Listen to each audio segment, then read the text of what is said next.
So today I'm going to talk about the potential complications of having your gallbladder removed. There's definitely a train of thought where we don't really need our gallbladder, so there's not going to be any complications.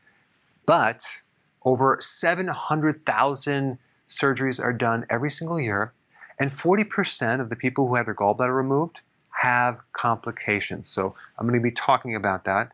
The medical term for this is post-cholecystectomy syndrome. So before I go into the symptoms, I want to talk about why someone would experience those symptoms. It really has to do with bile. So bile is made by your liver, and bile drains down through a tube or a duct, and it gets stored in the gallbladder. When you eat, you need less of the bile to digest food because it's very concentrated. So without a gallbladder, all you have now is a tube from your liver to the small intestines, and it trickles, but it's not concentrated. So typically the complications from not having a gallbladder have to do with a lack of bile. But there's exceptions to that. Sometimes there's a situation where we have too much bile going into the small intestine, in which case you have to take a certain medication to block the production of bile. So that's a different situation. What I want to talk about is the symptoms that occur with not enough bile. Now, a good analogy to help you understand what bile is, it is soap or a detergent, okay? Now, detergent is very interesting because it is both water soluble and fat soluble. In other words, you can put it on fat, like greasy hands, and rub it all around, and it will break down the fat, and so it's more water soluble. So you can wash your hands and it can actually go down the drain, right? So this is oil, and this is detergent. So I'll show you what happens as an analogy to what happens when you release bile. So we're going to take this detergent and we're going to pour it into the oil. Now, at the molecular structure of a detergent, you have one part that loves water and one part that loves oil or lipids or fat. So when I pour this into the oil, okay, put a little bit in there, and then I seal it up.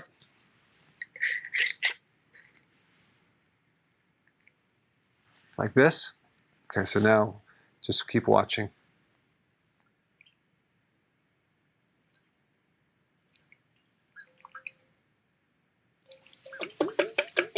So as you can see, the detergent broke down the oil or fat into smaller particles, and that's what bile does.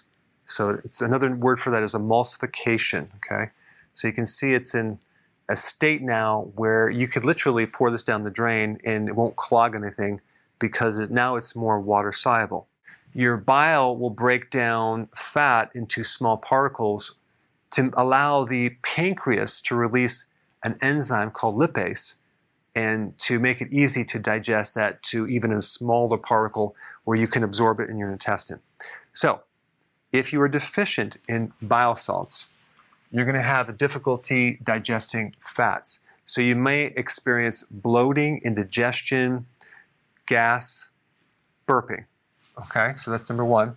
Number two, constipation. One of the functions of bile is to help lubricate the colon. And without bile, you may have constipation. But if you have too much bile, because maybe the duct is too large or the opening is too large, you can get the opposite, diarrhea. If you have diarrhea, you don't want to take more bile, okay, even as a supplement, because that's going to make it worse. Okay, we mentioned gas, bloating, even stomach pain, okay?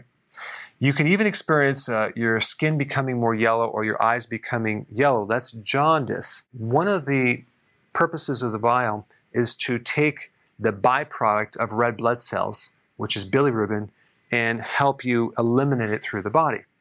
So if there's some type of blockage going on in the liver where you're getting a backup of bilirubin, that can come out through the skin and create this situation right here. And usually what this means is that you need more bile to help remove the obstruction and allow the drainage. Bile will actually stimulate your own release or flow of bile through the ducts, especially if there's sludge or a gallstone sitting in there, because bile will help to dissolve it. One of the causes of a gallstone is concentrated cholesterol because there's not enough bile to keep it broken down. All right, hypothyroidism. Your body has certain enzymes that convert T4, the inactive version of the thyroid hormone, to T3, the active form of the thyroid hormone. Well, guess what? Bile triggers that conversion. So without enough bile, it can create hypothyroid symptoms. Number 9, your right shoulder is very, very tight. If there's congestion or some type of blockage of the ducts from your liver, so you can't release the bile, it backs up and causes pressure, irritation, and it can create referral pain in your right shoulder up to your neck, even headaches on this side. It can also leave you with a tightness underneath your right rib cage. The solution is to take some purified bile salts because it will help remove the obstruction and open the flow so you have less pressure in that area. Dry skin, dry eyes, this is a vitamin A deficiency.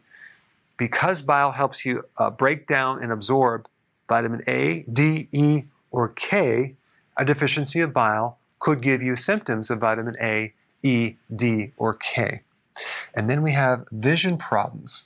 A certain percent of the population notice that their eyes are blurry after they have their gallbladder removed, or they have vision issues, or they may have glaucoma, or a problem even with cataracts. You need vitamin A to prevent those conditions. So without enough vitamin A, you may have a difficult time seeing, especially in the dark at night, and that lack of vitamin A can create a whole series of issues. So for all of these complications, purified bile salts, you can take 1 or 2 after a meal. If you want to see some quick results, sometimes if you have like right shoulder pain or tightness underneath the right rib cage, you can take one on an empty stomach and take another one on an empty stomach later in the day. And that will give your liver a chance to drain properly and get rid of that sensation. All right, thanks for watching. Hey, we're back. With another amazing recipe. No grains, no sugar, totally keto. There's no suffering in keto. Absolutely not, Karen. And it's an immune system builder. Absolutely. You have to check this out. I think you should hurry up, watch the recipe, and make it yourself. It's just so easy to be keto. But is it simple? It's super simple. We hope you enjoy making it as much as we are enjoying eating it.